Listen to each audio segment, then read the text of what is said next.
Assalamu alaikum. Wa alaikum salam. وعليكم I السلام. hope you all are well. And I'm following the space. I mean, I like it a lot. But I do have a really crucial question. I'm a bit more to the point, What will happen if we will ban United States? I mean, what are the possibilities they will implement a case fire? And I don't know, do they really care about that? Or Was that your question? well, let's suppose we get to the Article 6, so we will ban United States from UN. What will be the impact? Thank you very much for your question. Brother Shahid, would you mind answering that question, or should we? To be honest with you, I don't really find it to be a very serious question. I find it to be a very emotional and basically a sort of a despondent question. Imagining that because the United Nations hasn't been effective up until now, it can never be effective without recognizing what has made it ineffective up until now, which is the presence and the domination of the United States. When you have all of the countries of the world working together in a consensus, in a global consensus, uh, not being prevented by the United States, it's irrational to believe that they can do nothing. The only thing that has been preventing them from being effective up until now has been the domination of the United States. So if the United States is removed, then there won't be any obstacle to prevent the United Nations from operating effectively. I wanted to just say something kind of with regards to his question, because uh, the question is based on how badly things have been for all of our lifetimes. As long as any of us who are online now have been alive, things have been bad, and the United States has been dominating the planet. And the United States has been one of the ways that they've been dominating the planet is through their domination of the United Nations. So it's kind of inconceivable for us to imagine a world in which the United Nations does what it's supposed to do. I understand that. I totally understand that, and I understand why people, for example, think, well, why rather than kicking the U.S. out of the UN, why don't we just disband the UN? Why don't all of the countries, of the world, all of the member states, just resign their memberships with the UN and start another organization or something like that? I understand this. This is a kind of a desperation and an expression of hopelessness, because we haven't seen anything up until now that gives us a reason for optimism, because we've only lived in an era in which the United States has dominated the planet. So it's hard for us to imagine that not being the case. But with regards to the UN, I would just say, and it has been said before, earlier in the space, I think, that there's nothing wrong with the United Nations on paper. There's nothing wrong with the charter on paper, the principles of the charter. There's nothing wrong with any of that. The problem with a broken promise isn't the promise. The problem with an unfulfilled contract isn't the contract. The problem is the one who's breaking the promise. The problem is the one who's failing to fulfill their contractual obligations. But if you read the United Nations Charter, it's good. And it's so good that the United States never would have agreed to sign it if they ever thought they would have to live up to it. But these people, the US, the West, the Western colonizing nations in 1945, they never thought colonization would end. They never thought that the colonized countries in the world would rise. They never thought that the global south would rise. They never thought that their own power would diminish. They thought they were going to be in control forever. So they never thought that they were going to have to be called to account for what they signed on the UN Charter.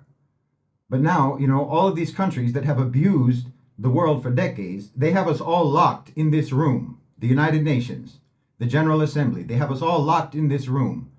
And they wanted us to be locked into this room so that they could jail us, so that they could dominate us. But since 1945, we've grown, and they've weakened over the course of those decades. The power dynamics have changed in the world. So now we have the opportunity actually to take over that room. We have the opportunity to take over that organization, and we can make sure that that contract actually gets fulfilled. We can make sure that that promise comes to fruition. And the way that we can do that is by getting the the principal, the primary promise breaker out of the organization, and that's in the charter to do it. So there's not a reason to believe that this can't be done, and there's not a reason to believe that the United Nations, if it isn't being dominated by the world's biggest criminal, can't be transformed from a criminal syndicate run by the world's biggest criminal into what it is supposed to be, or what it has claimed that it was established to be. There's no reason why we can't make it that. And I think that people just have to change their perceptions. You have to recalibrate your perceptions of the United States and recalibrate your perceptions of the West, because the fact of the matter is, the reality is, and you can see it if you understand how to interpret events that are going on in the world today. You can see very clearly that the United States isn't what it used to be. They don't have the power that they used to have, and the only power that they have is your perception of their power. The only way that they can continue to control and dominate the planet is because you just think that they do. It's like a slave on a plantation, and the master is in the house and he died already, but you don't know he's dead. So you think he's still in the house, but he's not there. It's an empty house, and you can leave anytime you want. It's just a matter of changing our perception. I'm so glad you mentioned that, Brother Shahid, because I was on a space last week, and they were talking about how the in Quran it says "Sahar ayun nas," like they magically control the brain of the people to think they are useless, they cannot stand up against them. So what you said was exactly what I've came into my mind. When Suleiman passed away, peace be upon him, the jinn didn't know that the master has passed away until the ants eaten from the body, and they realized then Suleiman, peace be upon him, has passed away. So this is some sort of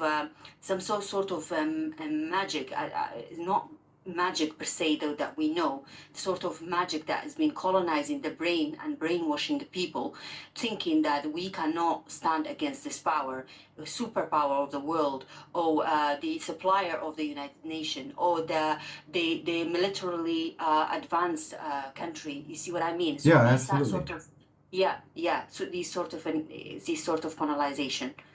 Exactly. At this point, the most and this is why we talk on Middle Nation so much about decolonization, psychological decolonization, because that's really the last remnants of colonization. Because we have the ability to be liberated now.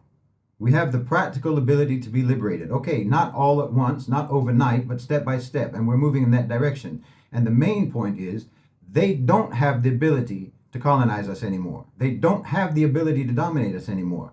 The only way that they can do it is is psychologically, is through our minds, through our mentality, through us believing that they're still what they used to be, that our memories of their power are carrying them into the future, and that they still have that power, but they don't. They're running on vapors at this point. They're running on fumes. The United States is running on fumes, and like I've talked about many, many times on the channel, people like Joe Biden. I mean, it's almost a joke to even have to say it. People like Joe Biden aren't running anything. They're not making any decisions. The man really should be in a care home. It's actually quite ruthless that they're even running him for office. He needs to just be in bed. But the owners and controllers of global financialized capital have completely captured the state, have completely captured state power in the United States, completely captured the political process, completely captured the politicians, the government, and so on. And they don't have any loyalty to what they own. The one who is owned has to be loyal to the owner, not the other way around. And so the owner, it doesn't have to be loyal to the United States. They don't have to be loyal to the government. They don't have to be loyal to the interests of the population. That's the last on their list. They're loyal to their shareholders. They're loyal to their own pockets, to their own bank accounts, to their own dividends. And if they can get more of that by partnering with the Global South and by working with BRICS, well, that's what they'll do. It doesn't matter what the U.S. wants. It doesn't matter what Joe Biden wants. It doesn't matter what Donald Trump wants. It doesn't matter what any of the politicians want or the lobbyists. We have to really understand the whole power dynamics have changed drastically over the course of the last 20 years, there's been a huge change in where the power lies. It's been an ongoing process, a transfer of power from the public sector to the private sector. That's been going on my whole lifetime. But it has accelerated rapidly over the last 20 years to where now the people who are making decisions are in the private sector. And as I've talked about many times, they're an national nation unto themselves. They float above borders. They're a supranational, super sovereign, private sector elite. And they don't care one way or another what's in the interest of the United States. They don't care one way or another what's in the interest of Europe. And you can see that by everything that's been going on in Europe, at least since the Ukraine war and even before then. So there's not a reason to believe that the United States as a nation, as a country, the way we used to think about it, as a government, has the power to do what they used to do and to pursue colonization and domination the way they used to do. So I think that it's really, really important for us to understand how the power dynamics have changed and to shake off the sort of shackles of our own memory of colonization and domination, because that's the only thing at this point that's really standing in our way, and that's really the main obstacle to us achieving our own liberation. This is an institution that serves the United States, and when it does not serve the United States interest, what they will do is they will try to undermine it. They will try to, make sure that it serves its interest, right? And if not, they will undermine it, right? So to invoke the Article 6 and kick the U.S. out is like kicking the United Nations itself out. So I don't think I wish other countries, right, other middle powers, other rising powers could come together and create institutions like the UN, right, that could replace, because this is dominated by the United States, right? So unless that's done, right, the U.S. will continue to serve the UN, for its own purposes and interests, and I don't know how possible it is to invoke Article 6, because that would be the end of the UN, which I'm not against. I mean, I wish, if the UN is not serving the interest of all humanity, it should. Let me interrupt you, brother. I think you've made your point. Let me say, first of all, it would not be the end of the UN. It would be the beginning of the UN, because we haven't seen it operating as it was supposed to until now. Now, when I say supposed to, what I mean is what it said on paper. We all know that it was created as a colonizing institution. We all know that. You didn't say anything that everyone doesn't know. Believe me. We know why the United Nations was created. We know why the United States created it. We know why, for example, the United States did not join the League of Nations before that, because it would have to submit to multilateralism and consensus. And the way they rigged the United Nations from the beginning was so that they wouldn't have to do that. And that's the only reason why they joined. So we know perfectly well what their intention was. But here's the beautiful thing about it. Because of their dishonesty, because of their hypocrisy, because they can't be open about their intentions, and they have to make everyone believe that they're beautiful and democratic and wonderful and love all of these enlightened values and so forth, they had to put on paper these conditions of accountability and equality between nations, knowing perfectly well in their minds that they were never going to have to be held to account for that. They thought, because what their real belief is always, from pre-Enlightenment age to pre-modern age to Enlightenment age to modern age to postmodern age, they believe in one thing and one thing only, and that's might makes right. We know that. So they thought that they could put on paper all of these wonderful values, all of these noble principles, and they would never have to live up to it because they're strong enough that no one could ever force them to be held to account. That's the beautiful thing about it, because it's a legal document. So they put it on paper thinking that they would never be called to account for it, but they can be called to account for it. And they never thought that would happen. That's what I was saying earlier. They never thought that they would be, if they thought for a second that they would ever have to be held to account, and actually have to abide by the UN Charter, well, they never would have signed it in the first place. But they did sign it because in their arrogance, they thought that they were going to be powerful forever. And they thought that the colonized countries would be weak and subjugated and enslaved forever. But things change.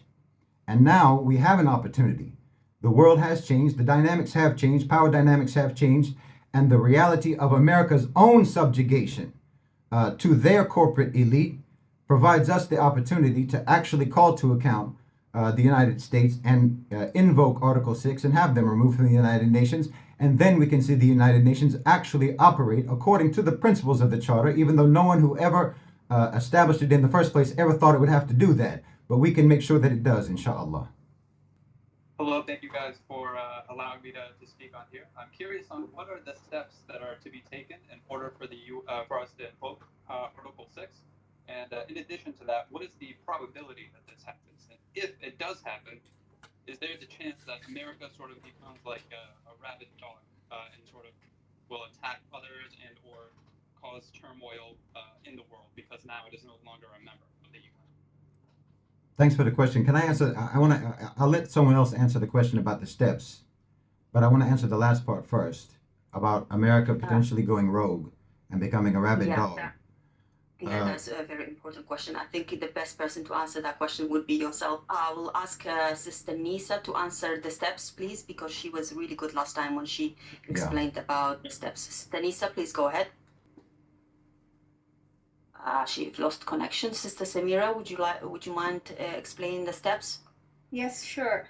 So the steps are that we are waiting for the petition to reach 100,000, and that's the number that we have given ourselves to approach member states, the UN member states, countries that are within the United Nations. They are the only ones that can invoke the Article 6 as they are the members of the organization. So not the public. So the public will only give them the courage to invoke Article 6 in the United Nations. So once we reach the 100,000, we will approach those nations that have been affected by the U.S. Hegemony, impunity, all the things that they have done, like Iraq, Afghanistan, Algeria, all these countries. And there are also a group of states called the group Friends of the UN Charter that safeguard the United Nations, that are trying to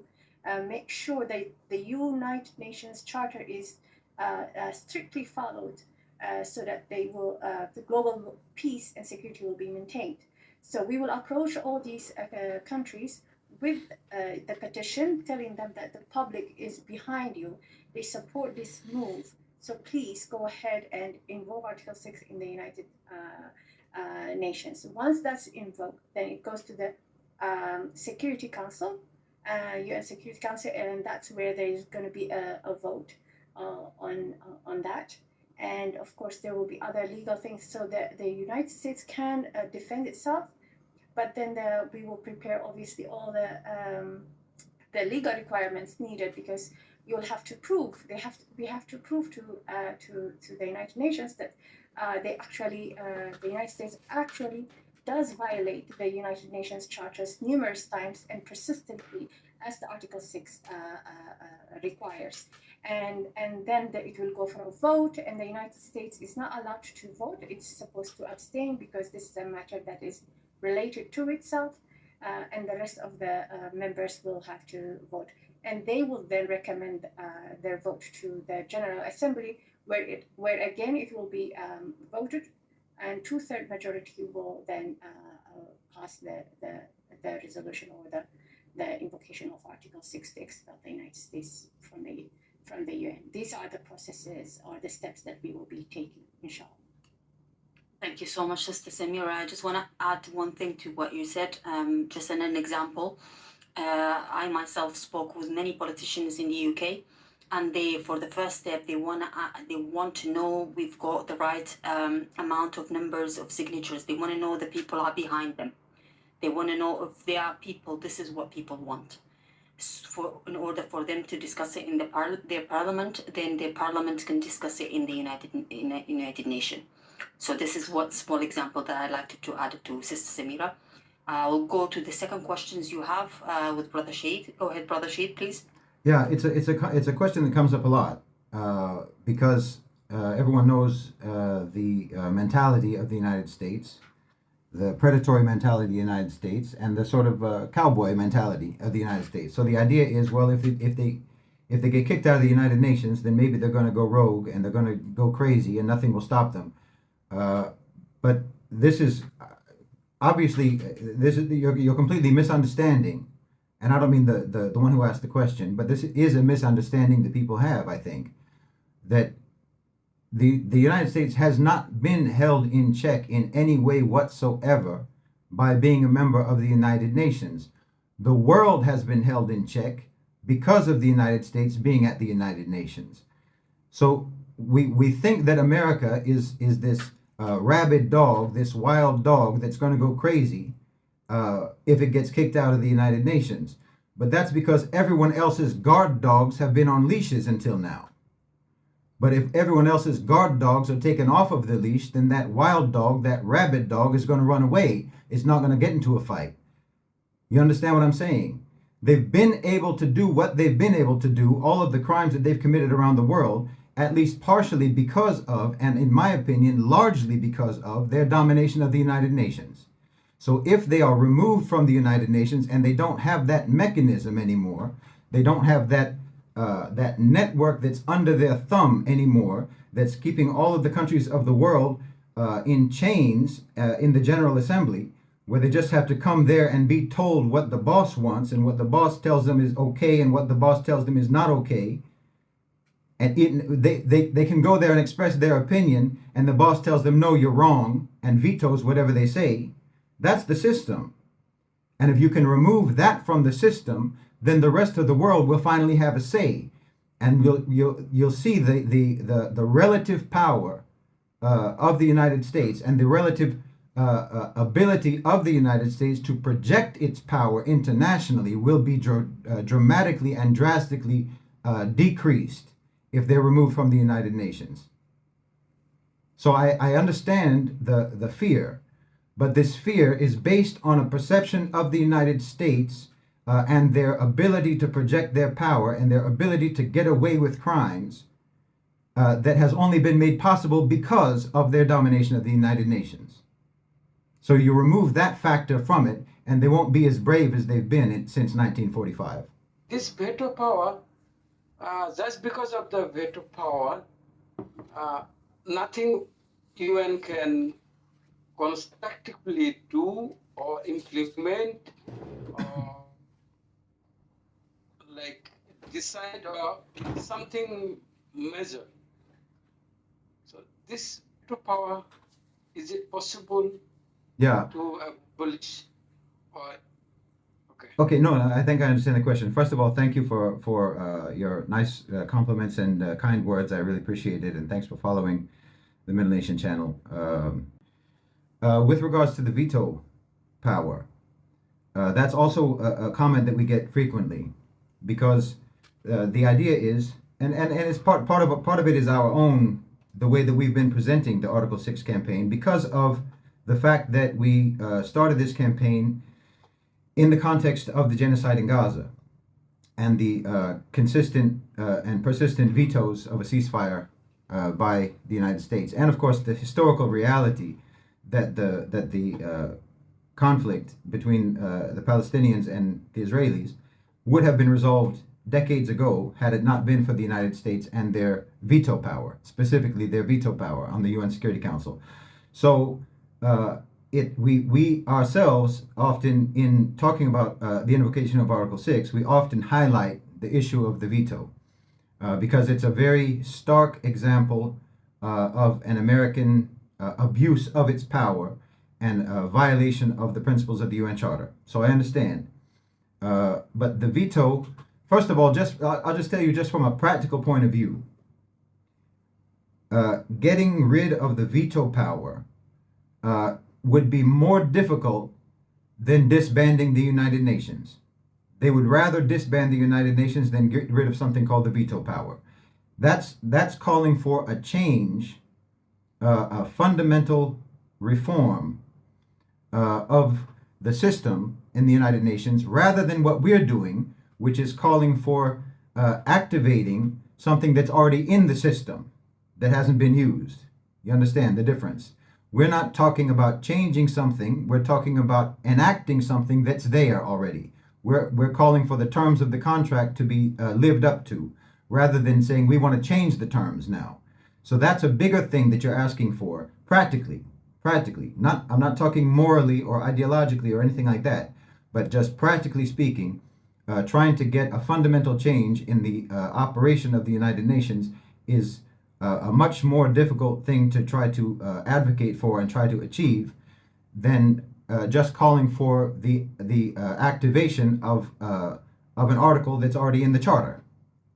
So just practically speaking, that's not very realistic. And on another level, it's also not practical, because if you've noticed, if you followed it at all when they talk about veto power, because it's an issue that has arisen. There are countries in the global south, for example, India has been very vocal with regards to wanting a reform in the veto system. But what they want is an expansion of who gets to have a veto. They want it to include the temporary members of the Security Council, not just the permanent members.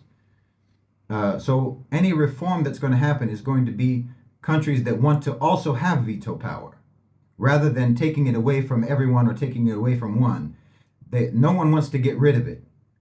Practically speaking, no one is going to want to get. No one is going to agree to getting rid of the veto power. No one who has it is going to agree to it. First of all, and the countries that don't have it want it. So it's a very difficult thing to actually try to advocate for achieving something like that, practically speaking. But I agree with that the veto power system is a serious problem, and that's part of the way in which, like the brother was talking about earlier, that's part of how the United Nations was rigged from the beginning. And someone asked a question. We were doing a TikTok live yesterday, or before yesterday. I don't even remember now. And someone asked a question about who will be the next leader at the United Nations, who will provide leadership at the United Nations if the U.S. is gone.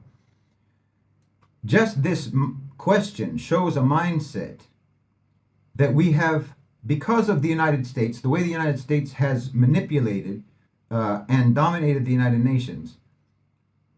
We don't even know what consensus looks like anymore, how consensus is supposed to work. There's not supposed to be a leader. It's the global consensus. It's the whole global community. It's the whole global majority working together, discussing together, deciding together, consulting together.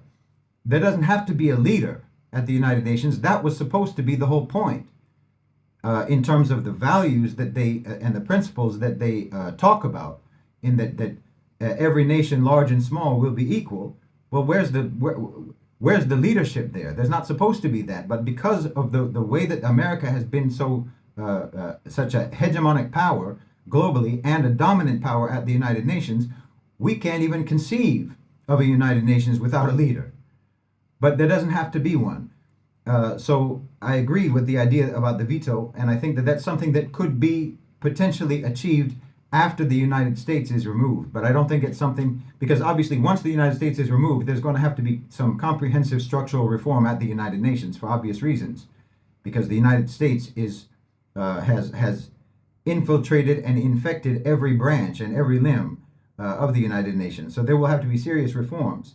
But I don't think any serious reforms, any useful, any effective, any positive and productive reforms can even be possible as long as the United States remains a member of the United Nations.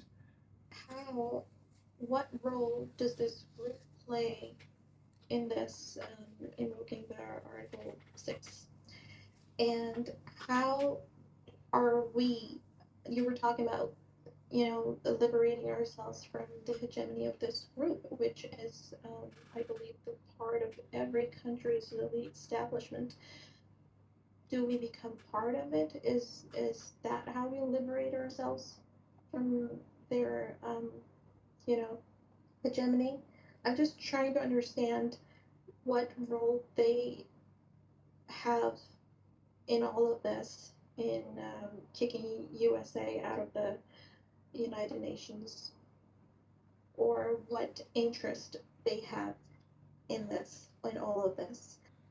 Yeah, thank you, and alaikum salam wa rahmatullah. I understand the question, and I think there's actually a lot to try to untangle with regards to what you're asking about, and it would require a lot of discussion, and I think a lot of clarification and explanation.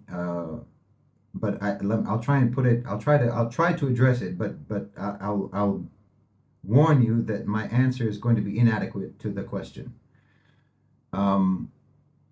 First of all, what I refer to as the owners and controllers of global financialized capital, the OCGFC, as I have explained on my channel a few times, this isn't a monolithic group. It's not. We're not talking about a group of people meeting in dark rooms, over a glowing map of the world in cloaks and hoods and so on. They have divergent interests. It's not one group with one unified position on everything. There are coalitions of interests within what you can call the OCGFC, the owners and controllers of global financialized capital. There's coalitions of interest in different sectors. Financialized capital is going to be different from capital that is derived from productive activity and so on. So there's different interests that these people will have, and they will take different positions with regards to what they want to see happen with the United States. There are some of them who will be aligned with the neocons in Washington, and there are some of them who will not be. In my opinion, there will be a significant proportion of them who would be in favor of the United States being removed from the United Nations. In my opinion, there will be a considerable number who would be in favor of that, because it goes with the trend of isolating the United States, disconnecting to one degree or another, disconnecting America from the rest of the world and letting it sort of be its isolationist. This is a trend that started, especially you saw it under Trump, and Biden has more or less been continuing that. There's a trend of, we don't need America to be the most powerful anymore, because, as I've talked about also, with one of the reasons why the pivot to the global south is taking place in the first place, why the center of gravity of the global economy is pivoting to the south and to the east, is purely demographics. That the Western countries, including the United States, are falling demographically, some of them quite drastically. So there's not that much of a business future for companies relative to the global south, where they have a much more robust demographics. So depending on what your interests are, if you're from this class of the OCGFC, depending on where your money is organized and what your interests are, you may not be inclined to continue to prop up the United States as the boss of the world and the policeman of the world and so on, because, as I said before, they're not that interested anymore in the old colonial model, the old imperialist model, which is that you have the imperial nation, the imperial country, the imperialist country that is going all around the world and extracting the resources and extracting the wealth from all of the colonized nations and sending it all back to the imperialist country to make that country rich. Well, they're not interested in making any particular country rich now. They're only interested in their own wealth. So I think that it's conceivable that there will be large segments of the owners and controllers of global financialized capital who would be perfectly fine with seeing the United States removed from the UN. And what was the other question now? The super technology that's going to take us to Mars. Isn't America the exclusive producer of that? Technology to go to Mars. You have to. That's not my area. I can't really talk about that. They're interested in countries that can produce technology, but that doesn't necessarily mean that they're interested in the welfare or the wealth of those countries. As long as they can get the work done, they don't care where it's done.